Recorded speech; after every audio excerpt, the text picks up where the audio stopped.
Assembleia, a TV do nosso povo.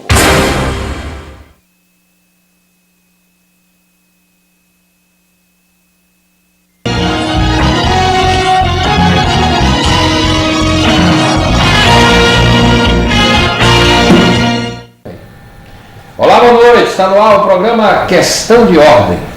A Justiça Federal do Estado do Ceará está realizando hoje, já foi o primeiro dia do evento, quinta-feira, e amanhã, sexta, o seminário Direito à Memória e à Verdade. O seminário foi uma ideia da Escola de Magistratura Federal, que é presidida pelo juiz Jorge Marmenstein.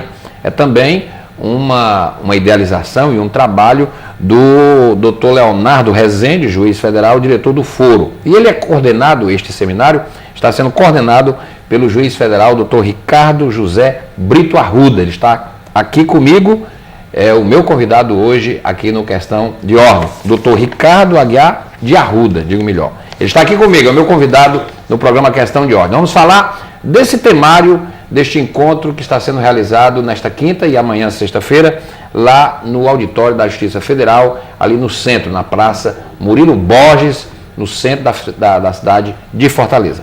O evento, inclusive, conta com a participação do ex-procurador-geral da República, Dr. Cláudio Fonteles, da vice-presidente nacional da Comissão Nacional da Verdade, doutora Sueli Belato, de membros do Ministério Público Federal, que atua em vários estados, e também de membros da Corte Interamericana de Direitos Humanos.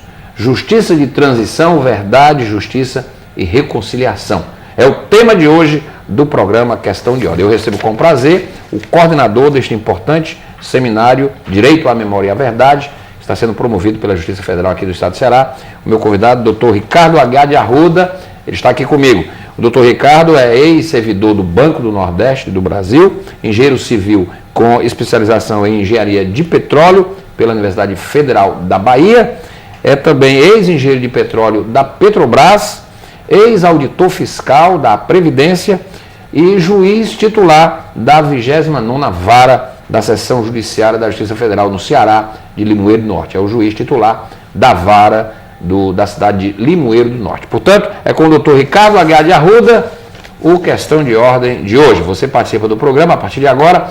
Você sabe você já participa desse programa já há tanto tempo, através deste número, o 0800, que é o nosso Disque Assembleia. Você pode participar, interagir conosco, você pode fazer alguma crítica, você pode apresentar sugestões, você pode inclusive sugerir assuntos e temas para futuros programas. O número 0800, esse número que está aí no seu vídeo, a ligação é gratuita, você se comunica com a nossa produção diariamente, segunda a sexta, das 8 da manhã às 7 da noite. Mande a sua contribuição aqui para o nosso programa.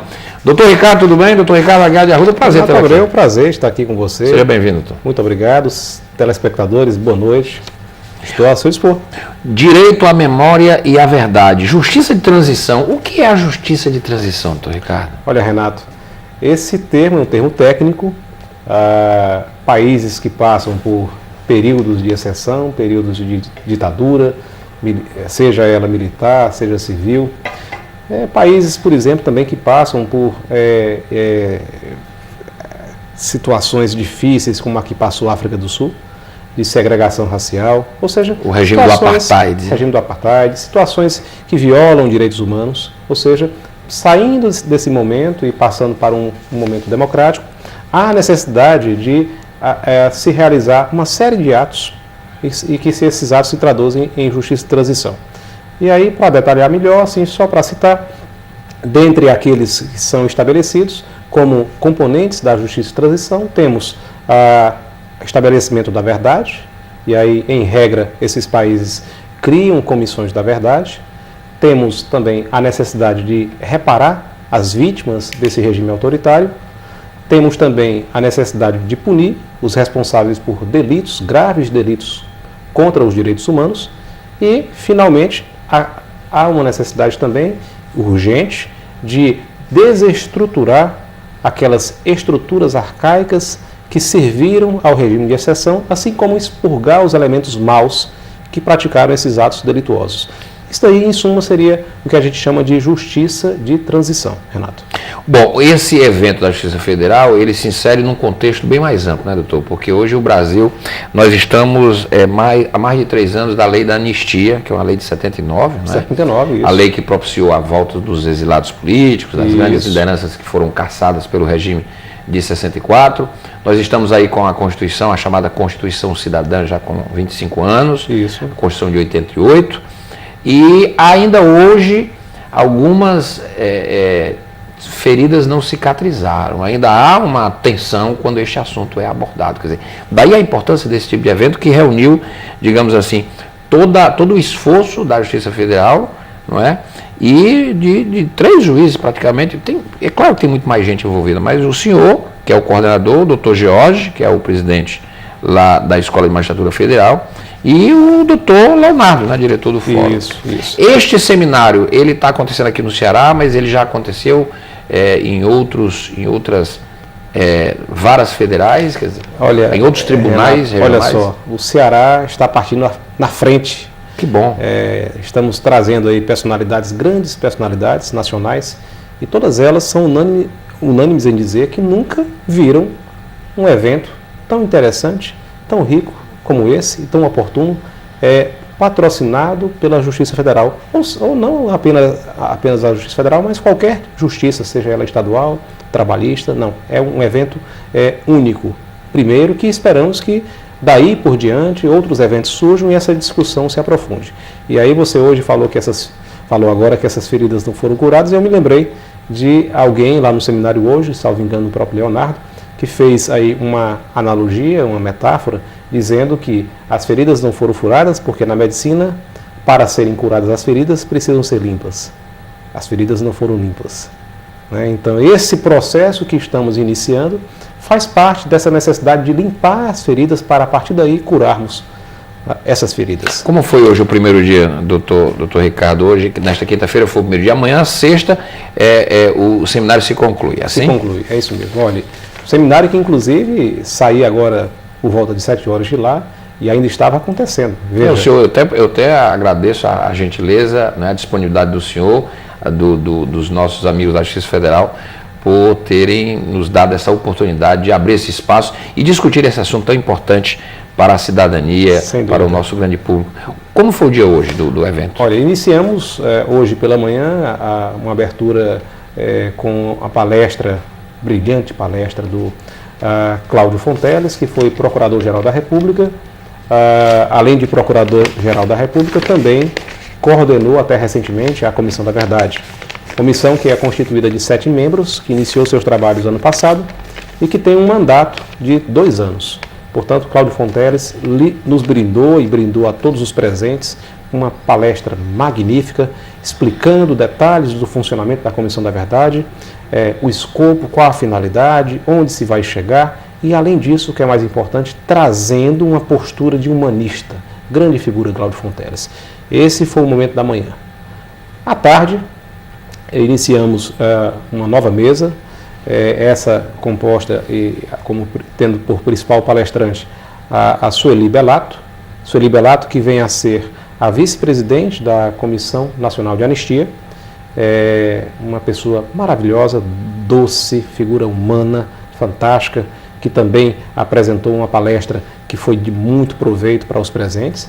Essa palestra também teve a presença e foi acompanhada logo em seguida da professora Ana Maria Dávila, que é peruana e brasileira, né? Inclusive fala muito bem português, com um português carregado do castelhano, mas uma inteligência absurda. Ela ensina na Unifor, uma professora brilhante, e já tivemos a oportunidade de recebê-la em outras ocasiões na Justiça Federal, e ela com uma palestra ao mesmo tempo profunda em relação ao direito, fundamental à verdade, profunda no sentido filosófico, com uma abordagem, inclusive, trazendo aí referências, por exemplo, a Hannah Arendt, que é uma grande filósofa alemã judia, que trata esse tema com muita profundidade, mas numa linguagem acessível, né, que até eu mesmo pude compreendê-la. A doutora Sueli, que é a vice-presidente da Comissão Nacional da Verdade, Sim. Ela deu algum detalhe sobre o andamento dos trabalhos da comissão, doutor Ricardo? Porque eu estou vendo aqui O senhor falou na justiça de transição, que é a coisa nós estamos vivenciando aqui no Brasil esse processo, não é? Sim. Porque, como o senhor disse, que as feridas não cicatrizaram porque elas precisam ser limpas ainda, e muitas das feridas sequer foram achadas ainda, porque o objetivo é compensação de vítimas. Algumas vítimas estão sendo compensadas, muitas já foram. Revelação da verdade dos fatos. Alguns fatos e algumas verdades ainda não foram reveladas. E justiça para os culpados. Essa é uma grande questão no Brasil hoje, porque há uma decisão do Supremo acerca da lei da anistia que vale para os dois lados. É verdade. E aí? Já sei que Renato tem um profundo conhecimento do direito. Como jornalista, eu tenho que acompanhar os fatos atentamente. Pois é, Renato. Então você deve ter acompanhado que, antes de tratar disso aí, só complementando a mesa, que foi composta também por um sujeito extraordinário, Lucas Figueiredo, um escritor, jornalista, autor de diversos livros, um deles que trata do tema, que é o Olho por Olho, e realmente nos brindou também com uma abordagem técnica em relação à investigação de um pesquisador, historiador, sobre esse tema da verdade no Brasil. E já anuncio que Lucas Figueiredo já me disse que está atualmente trabalhando numa biografia de Tiradentes. Olha só, não é? Então, fantástico. Espetacular. E novidades deverão vir nesse livro. Ah, com certeza. Mas aí você tocou na questão da lei da anistia, do julgamento do Supremo Tribunal Federal. E o Supremo está muito em evidência, né? Inclusive recentemente com esse julgamento do Mensalão. Mas antes também, grandes julgamentos passaram pelo Supremo. Um deles deu-se em 2010, que foi exatamente a ADPF 153. A ADPF se chama Arguição de Descumprimento de Preceito Fundamental, de número 153, que foi uma ação ajuizada pela OAB Nacional, em que se instou o Supremo Tribunal Federal a decidir acerca da validade da lei da anistia, se a lei da anistia teria sido ou não recepcionada pela Constituição Cidadã, que você citou, de 88. Né? E, estranhamente, inclusive, o relator da ação foi Eros Grau, que inclusive foi vítima também da ditadura, e, estranhamente, Eros Grau, no seu voto condutor, que acabou por prevalecer, entendeu, com argumentos jurídicos, mas argumentos que, ao meu ver, e aqui, como estou num ambiente fora da justiça, portanto, acho que tem um pouco mais de liberdade em falar, discordo de vários pontos de sua argumentação e que levou, portanto, a entender pela validade da lei da anistia. E esse julgamento se deu mais ou menos em abril de 2010. Naquela época, já estava em curso um outro julgamento, na Corte Interamericana de Direitos Humanos. E aí também hoje tivemos a palestra de um juiz, aliás, o único juiz brasileiro que compõe a Corte Interamericana de Direitos Humanos, que é Roberto Caldas. Esteve lá conosco também, e aí tratou com detalhe, com profundidade, acerca desse julgamento intitulado Gomes Lund e Outros versus Brasil. E o que vem a ser Gomes Lund e Outros versus Brasil? Gomes Lund era um dos guerrilheiros de Araguaia desaparecidos. Cerca de 70 mortos, né? 2 corpos foram encontrados, os outros ainda estão desaparecidos. E familiares, um grupo de familiares e outras entidades que lidam com direitos humanos ingressaram com uma reclamação, primeiramente na Comissão de Direitos Humanos, na Comissão Interamericana de Direitos Humanos, da OEA, e aí nessa comissão se busca uma conciliação com o Estado, a coisa foi se prolongando, esse ingresso foi em 2006, nada não foi resolvido, e aí finalmente em 2009 a comissão levou esse caso à Corte Interamericana e a Corte proferiu uma sentença definitiva, que não cabe recurso. A Corte Interamericana. A Corte Interamericana de Direitos Humanos. Em novembro de 2010. E aí a coincidência. No mesmo ano, 2 julgamentos muito importantes e divergentes. E com conclusões díspares. Inteiramente díspares. Ali, várias reclamações, várias questões foram colocadas. A Corte, dentre outras decisões, entendeu que o Brasil não cumpriu a sua responsabilidade de investigar devidamente os acontecimentos em Araguaia, não cumpriu a sua responsabilidade em reparar devidamente as vítimas que a gente sabe que não são apenas aqueles que morreram, que desapareceram em Araguaia, mas também os familiares que sofreram a dor da perda de seus parentes. Portanto, reparação não apenas de ordem econômica, reparação também de ordem psicológica, por exemplo, reparação de ordem moral, pelo reconhecimento formal da culpa do Estado e um pedido de desculpas, e até na formulação de monumentos em homenagem àqueles que ali perderam a vida por um ato absurdo, arbitrário do Estado brasileiro. Mas a decisão da Corte Interamericana não parou aí. Ela foi adiante.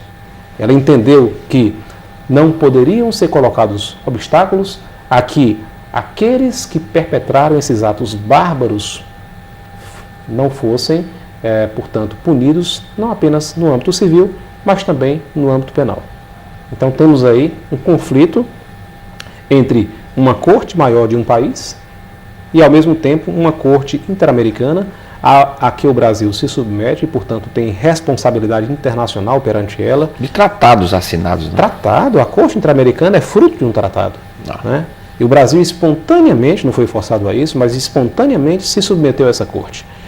E aí, veja, Renato, o Brasil, a partir principalmente do governo Lula, do primeiro governo Lula, do segundo também, passou a intencionar desempenhar um papel mais importante no âmbito internacional.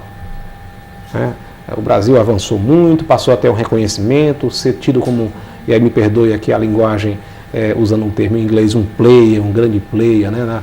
Inclusive buscando interferir em questões como, por exemplo, na questão do Irã, procurando desempenhar um papel de proeminência nessa área, inclusive também com aspirações a ocupar um lugar no Conselho de Segurança da ONU, um lugar definitivo. E como fica o Brasil, enquanto condenado numa Corte Interamericana, a que ele se submete e não cumprir. Então, é uma Doutor Ricardo, agora uma curiosidade que o nosso telespectador deve ter nesse momento que o senhor deu a informação. O veredito da Corte Interamericana chegou antes ou depois do veredito do Supremo? Pois na verdade... Que foi conduzido pelo voto do Eros Grau. Olha só, o julgamento da Corte Interamericana iniciou-se antes e findou depois. Terminou depois. Então, assim, enquanto que o Supremo decidiu, eu posso estar enganado por questão de meses, mas foi, acho que em torno de abril de 2010, e a Corte Interamericana proferiu a sua sentença em novembro de 2010. Há uma distância aí. Muito bem. Há uma distância. Eu estou aqui com o doutor Ricardo Aguiar de Arruda, ele é juiz federal, é o titular da 29ª Vara da Justiça Federal aqui no Ceará, lá em Limoeiro do Norte. O doutor Ricardo, ele está coordenando um evento que é o seminário Direito à Memória e à Verdade, que começou hoje, quinta-feira, vai até amanhã, na sexta-feira, no auditório da Justiça Federal, que fica ali no prédio da Justiça Federal, na Praça Murilo Borges, ali no centro da cidade de Fortaleza. Como o doutor Ricardo já falou, com a participação de grandes e proeminentes figuras, o ex-procurador da República, né, o doutor Cláudio Fonteles, a vice-presidente nacional da Comissão da Verdade, doutora Sueli Belato, membros do Ministério Público Federal e o doutor Roberto Caldas, que é integrante da Corte Internacional de Direitos Humanos, que proferiu esse veredito aí, não é, que vai em situação, em caminho oposto a uma decisão do Supremo Tribunal Federal, que, segundo a posição do Supremo, em 2010, a posição do Supremo é que a lei da anistia de 79 foi recepcionada pela Constituição de 88, portanto, as pessoas que se envolveram em atos cometidos, no caso, no período chamado período da ditadura militar, eles também teriam sido beneficiados com a lei de anistia. E abriu-se aí uma discussão jurídica, uma discussão que ainda hoje permeia esse debate da Comissão da Verdade. Vou fazer um rápido intervalo, doutor. A gente volta já aqui com questão de ordem. Vamos falar um pouco mais, inclusive, do segundo dia do evento, que vai ser nesta sexta-feira, e desta polêmica acerca de uma discussão que ainda se tem.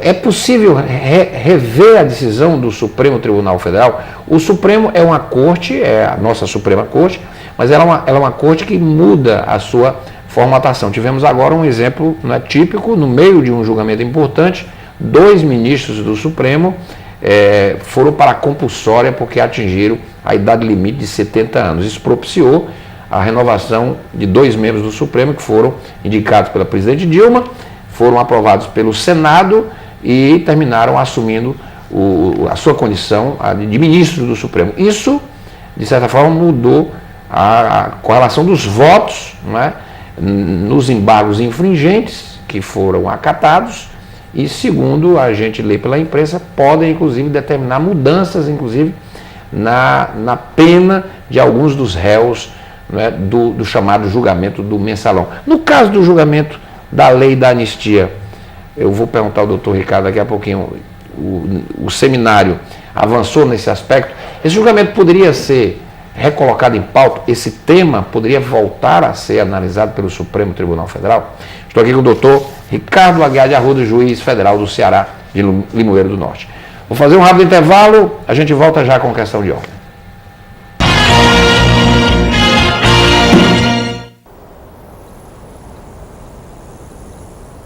O tráfico de animais selvagens está esvaziando nossas florestas. Junte-se à luta dos médicos veterinários e zootecnistas no combate a esse crime. Não compre animais ilegalmente. Denuncie.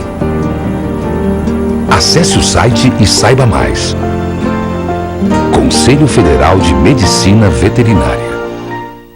Entrar para a universidade era o meu sonho, sim. Depois do terceiro ano, eu fiz o cursinho pré-vestibular e estudando, né? Sempre procurando notícias, estudando na biblioteca da cidade. Sempre procurando me atualizar, né? Porque eu sabia que para conseguir um bom resultado no Enem eu precisava estar atualizada. Fiz o Enem, me inscrevi no SISU, consegui me matricular no curso de pedagogia. Se você vai fazer o exame em 2013, fique atento. Para evitar imprevistos, confira com antecedência o local onde a prova vai ser aplicada.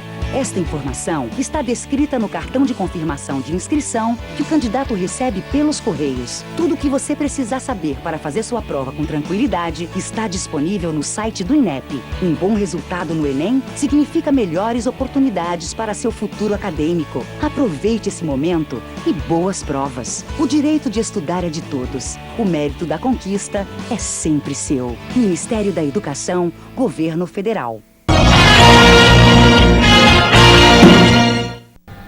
Voltamos com o programa Questão de Ordem. Nosso assunto hoje é Justiça de Transição, Verdade, Reconciliação, Direito à Memória e à Verdade, que é o tema de um seminário que está sendo realizado pela Justiça Federal do Estado do Ceará, numa iniciativa pioneira da Justiça Federal do Brasil. Este seminário que faz esse debate sobre reconciliação, Comissão Nacional da Verdade, Lei da Anistia, está sendo realizado pela primeira vez pela Justiça Federal aqui. O Ceará está tendo a primazia de começar esses debates num fórum importante como é a Justiça Federal. O evento acontece lá no auditório da Justiça Federal, no prédio da Justiça, ali no centro da cidade, na Praça Murilo Borges, naquele prédio onde já funcionou o Banco do Nordeste do Brasil. O meu convidado é o coordenador do evento, Dr. Ricardo Aguiar de Arruda. Ele é juiz titular da 29ª Vara da Justiça Federal em Limoeiro do Norte. Mas o doutor Ricardo já foi servidor do Banco do Nordeste, é engenheiro civil, com especialização em engenharia de petróleo, já foi funcionário, engenheiro de petróleo da Petrobras e também foi auditor fiscal já da Previdência, hoje juiz federal lá de Limoeiro do Norte, da 29ª Vara. Doutor Ricardo, eu estou vendo aqui que o evento, esse debate importante, ele é aberto a acadêmicos, operadores do direito, advogados, juristas, a sociedade civil, é uma coisa interessante, confirmando inclusive uma tradição libertária, que é muito própria do Ceará. Parabéns à Justiça Federal, ao senhor, ao doutor Leonardo, ao doutor Jorge, que é o presidente da Escola de Magistratura, pela bela iniciativa. Nesta sexta-feira, porque a pauta da quinta, eu inclusive estou aqui com uma ponta de boa inveja por não ter tido a oportunidade de presenciar importantes debates que aconteceram hoje. Amanhã, o que é que prevê a programação do seminário? Renato, e aí você colocou bem, a Justiça Federal está numa política de aproximação com a sociedade. A Justiça Federal está perdendo aquele afastamento, aquele distanciamento, e o Leonardo Rezende tem um grande mérito de ter iniciado esse processo. Então faço aqui de público uma homenagem ao meu querido colega Leonardo Rezende. Mas amanhã teremos temas da mais absoluta importância. Um deles você inclusive já pronunciou aí, a questão da possibilidade de superação da lei da anistia. Né? E teremos, portanto, um painel específico em relação a isso, com a participação de um procurador da República, que é Sérgio Suyama. Esse procurador, ele faz parte de uma comissão nacional do Ministério Público que está trabalhando especificamente nesses casos. Né? Teremos também um outro momento em que trataremos da justiça de transição na América Latina, no Cone Sul especificamente. Estudos comparados com o caso da Argentina, do Chile. Exatamente. Olha, veja que o Brasil chegou muito tarde, né, a esse processo de justiça de transição. Comissão da Verdade, por exemplo, só agora foi instalada. Verdade. A Argentina, logo no final da ditadura, logo no início da democracia, com o Raul Alfonsín, já instalou uma Comissão da Verdade. Chile também o fez, a chamada Comissão Rettig. A África do Sul fez. O Brasil podia ter feito isso por ocasião da própria Constituinte. Ou até antes. Ou até um pouco antes. Na época do governo Sarney. Talvez se tivéssemos tido, ao invés de Sarney, Tancredo Neves, talvez a coisa tivesse evoluído um pouco melhor em relação a isso. Chegamos tardiamente, mas ainda é tempo. Há uma dificuldade grande em relação à documentação. Muita documentação não foi encontrada, não apareceu, ninguém sabe se foi destruída. E aí a suspeita grande é que não foi destruída e que, veja bem, como a ditadura ainda guarda ranços que permanecem após tantos anos de democracia. Existem protocolos para a destruição de documentos. Protocolos que são protocolos estabelecidos pelos próprios militares. E aí se pergunta, documentos do CENIMAR, que era um órgão de repressão da Marinha, documentos do CISA, documentos do CIE, do SNI, até que estão no Arquivo Nacional. Mas documentos desses outros órgãos, onde estão? Não existem, não se sabe. Cadê o protocolo de destruição? Não tem. Então, assim, o que fica parecendo, e aí o Lucas Figueiredo, que é um pesquisador, tem essa opinião também, o que fica parecendo é que esses documentos ainda permanecem ocultos, embora existam. Então, falta... Mas nós estamos num Estado democrático de direito. Teoricamente, mas a gente percebe que ainda no âmbito militar eles ainda não totalmente perceberam isso. Você veja, por exemplo, uma coisa que foi colocada lá, que ainda hoje nas escolas militares, as aulas de História e Geografia são proferidas de forma obrigatória por militares. Quer dizer, um civil não pode dar aula para militar tratando de temas de História e Geografia. Por que isso? Por que isso? Só a questão dos enfoques, né? É verdade.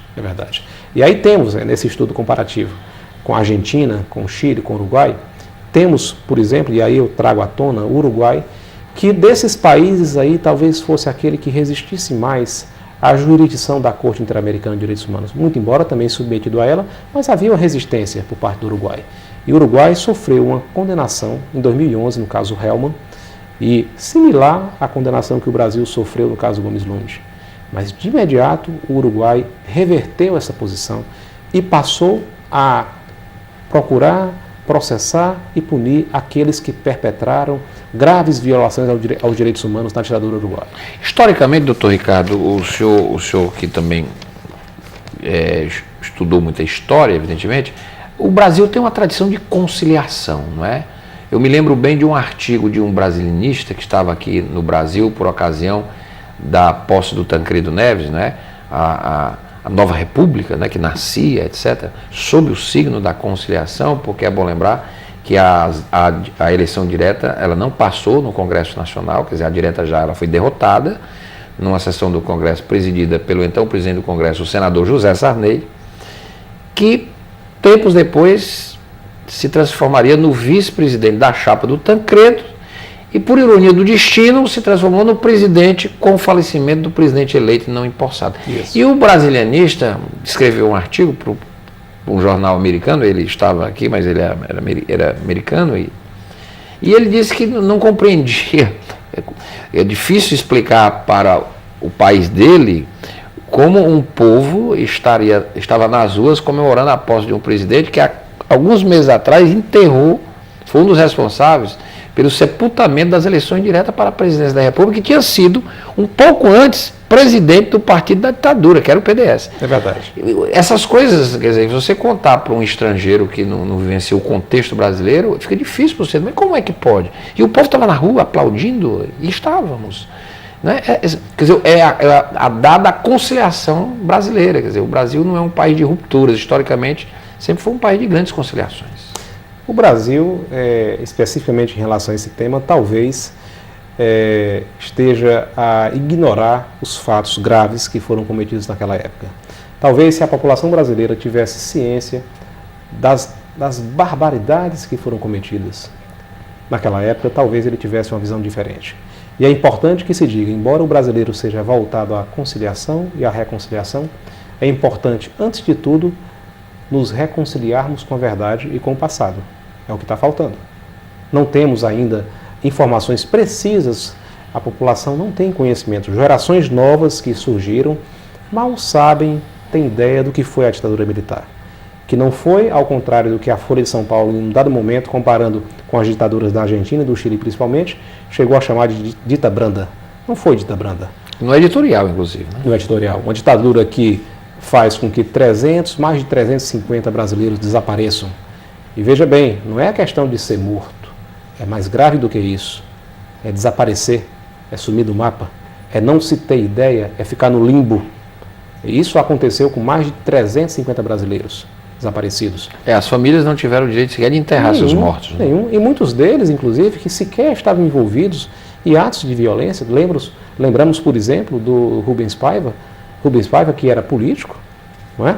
Que era engenheiro também, e que jornalista, e que foi apenas pelas ideias que tinha, pelas ligações que tinha políticas, foi sequestrado, muito provavelmente foi torturado, certamente por força dessa tortura veio a falecer e o corpo dele até hoje não apareceu. Agora, doutor Ricardo, alguns casos emblemáticos nesse período de que a Comissão da Verdade, desde a sua instalação, tem produzido avanços significativos. Um dos casos emblemáticos foi o reconhecimento por parte do Estado brasileiro da morte do Herzog, cuja versão estapafúrdia oficial era de que ele teria se enforcado e depois já se comprovou com a falsificação de um laudo médico à época, né? E se comprovou que ele de fato não se enforcou, ele não cometeu suicídio, pelo contrário. Olha, dizer, Renato. e agora tem um caso Sim. da investigação, supostamente, vamos esperar os dados dos restos mortais do presidente Jango, não é? Que há uma suspeita de que ele poderia ter sido vítima da Operação Condor, ou seja, ele teria sido envenenado. A Comissão da Verdade vai fazer a exumação dos restos mortais. E há uma investigação também que pode ser reaberta do caso do acidente do próprio ex-presidente Juscelino Kubitschek. Isso, pois é, olha, é interessante você tocar no caso do Herzog, não apenas pelo fato de a Comissão da Verdade ter trazido informações novas e um novo laudo, inclusive pericial, e ter comprovadamente, de forma científica, estabelecido que Herzog não se matou, que Herzog, na verdade, foi suicidado. Foi torturado. Verdade, torturado e morto, preso. Mas aí vamos voltar um pouquinho no tempo e lembrar de um ano, 78, inclusive antes da lei da anistia, em plena ditadura, ainda na época do governo Geisel, em que o Estado brasileiro foi demandado junto à Justiça Federal em relação exatamente à morte de Herzog, para que fosse o Estado brasileiro responsabilizado e reconhecido que Herzog não se matou, que Herzog foi morto. E aí, naquela época, um juiz, na época substituto ainda, juiz federal, José Moraes, não me recordo agora o primeiro nome dele, mas hoje ele ocupa o Tribunal Regional Federal da Terceira Região em São Paulo. Aquele juiz novo ainda, com 30 e poucos anos de idade, a causa não era dele, a causa era do juiz titular, que estava já para se aposentar, e aí o governo federal arguiu alguma coisa para poder afastar aquele juiz, uma vez que achava que ele, por estar próximo à aposentadoria, teria mais liberdade e aí poderia condenar a União. Então, foi afastado esse juiz e foi para o Moraes a causa. E Moraes, naquela época, em 78, portanto, condenou o Brasil, reconheceu que Herzog não suicidou-se, que ele foi morto, responsabilizou o Estado brasileiro. Dentre as provas que Moraes tinha, uma delas era que o cinto que foi utilizado para enforcar Herzog não fazia parte do fardamento que o preso utilizava. Aliás, a própria foto, não é, que foi publicada na época, mostra uma grosseira montagem da cena, não é? Sem Uma dúvida. coisa realmente... Sem dúvida. A foto, hoje vendo-se a foto, vê-se que foi um trabalho muito amador de quem montou aquela cena, supostamente para criar a ideia de um suicídio, né? Hoje e hoje já está comprovado. Agora, essa discussão da lei da anistia, porque o assunto isso divide juristas, doutor Ricardo. O senhor sabe que há uma corrente de juristas brasileiros que acham que esse assunto está encerrado e que não se deve mais mexer. O senhor, à luz do direito, vê a possibilidade disso ser reaberto, já que o Supremo já deu uma posição definitiva e o Supremo é a última palavra no direito brasileiro? Renato, total, Renato. Eu acho que o Brasil também nessa área está um pouco atrasado.